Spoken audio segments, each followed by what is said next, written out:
Manusia dijadikan bersifat lemah, butuh perlindungan dan pertolongan. Kemampuan manusia dibatasi oleh penglihatan, pendengaran, akal dan fisiknya. Banyak peristiwa terjadi di luar jangkauan kemampuan manusia untuk mengatasinya dan selayaknya meminta tolong kepada Tuhannya, melalui ibadah dan doa.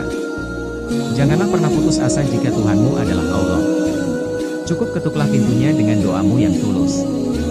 Hiaslah doamu dengan berhusnudzon kepada Allah yang Maha Suci. Lalu yakinlah dengan pertolongan yang dekat darinya. Seorang istri menceritakan kisah suaminya pada tahun 1415 Hijriah.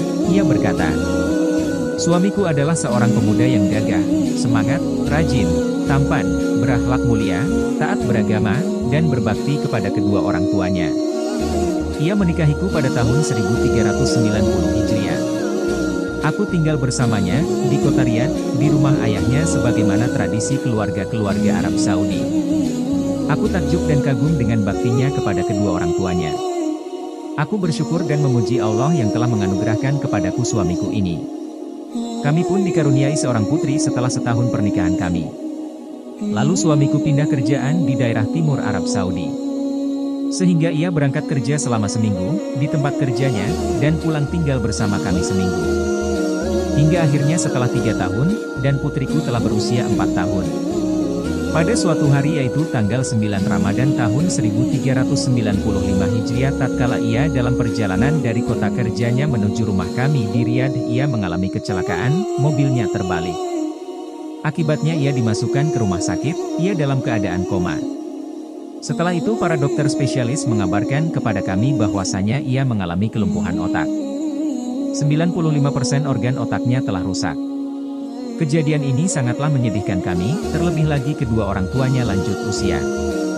Dan semakin menambah kesedihanku adalah pertanyaan putri kami, Asma'a, tentang ayahnya yang sangat ia rindukan kedatangannya. Ayahnya telah berjanji membelikan mainan yang disenanginya. Kami senantiasa bergantian menjenguknya di rumah sakit, dan ia tetap dalam kondisinya, tidak ada perubahan sama sekali.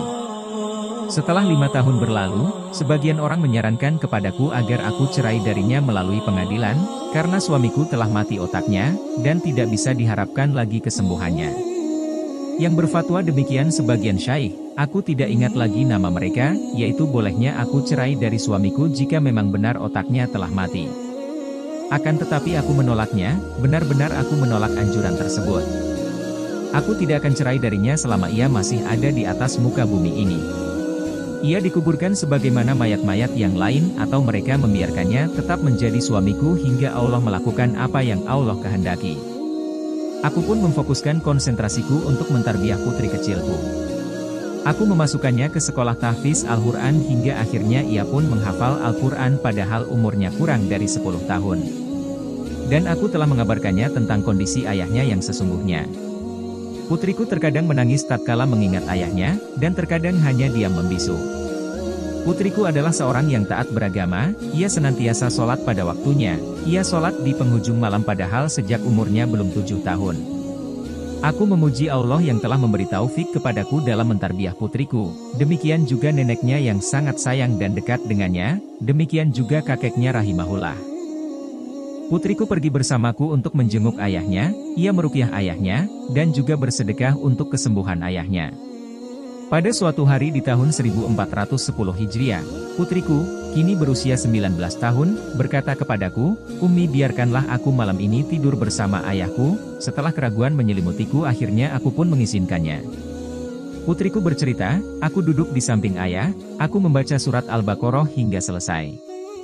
Lalu rasa kantuk pun menguasaiku, aku pun tertidur. Aku mendapati seakan-akan ada ketenangan dalam hatiku, aku pun bangun dari tidurku lalu aku berwudu dan sholat sesuai yang Allah tetapkan untukku. Lalu sekali lagi aku pun dikuasai oleh rasa kantuk, sedangkan aku masih di tempat sholatku. Seakan-akan ada seseorang yang berkata kepadaku, 'Bangunlah, bagaimana engkau tidur sementara Ar-Rahman, Allah, terjaga. Bagaimana engkau tidur sementara ini adalah waktu dikabulkannya doa, Allah tidak akan menolak doa seorang hamba di waktu ini.' Aku pun bangun, seakan-akan aku mengingat sesuatu yang terlupakan, lalu aku pun mengangkat kedua tanganku, untuk berdoa, dan aku memandangi ayahku, sementara kedua mataku berlinang air mata.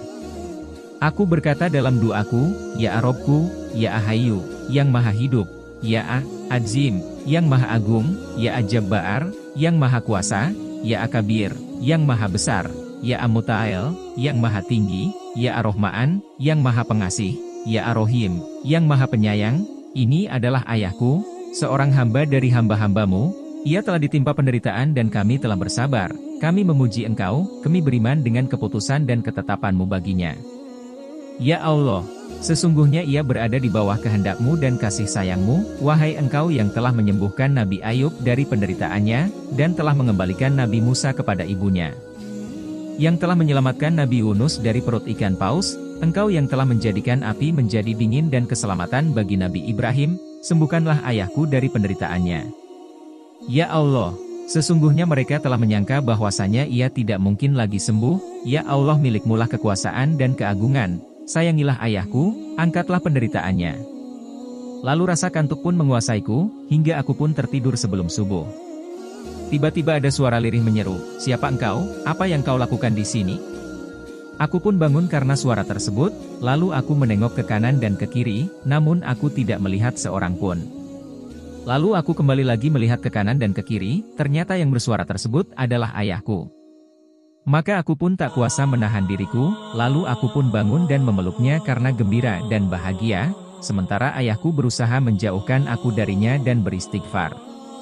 Ia berkata, "Ittaqilah, takutlah engkau kepada Allah, engkau tidak halal bagiku." Maka aku berkata kepadanya, "Aku ini putrimu Asma'a." Maka ayahku pun terdiam. Lalu aku pun keluar untuk segera mengabarkan para dokter. Mereka pun segera datang, tatkala mereka melihat apa yang terjadi mereka pun keheranan. Salah seorang dokter Amerika berkata dengan bahasa Arab yang tidak fasih, "Subhanallahu." Dokter yang lain dari Mesir berkata, "Maha suci Allah yang telah menghidupkan kembali tulang belulang yang telah kering." Sementara ayahku tidak mengetahui apa yang telah terjadi, hingga akhirnya kami mengabarkan kepadanya. Ia pun menangis, dan berkata, "Sungguh Allah adalah penjaga yang terbaik, dan Dialah yang melindungi orang-orang soleh.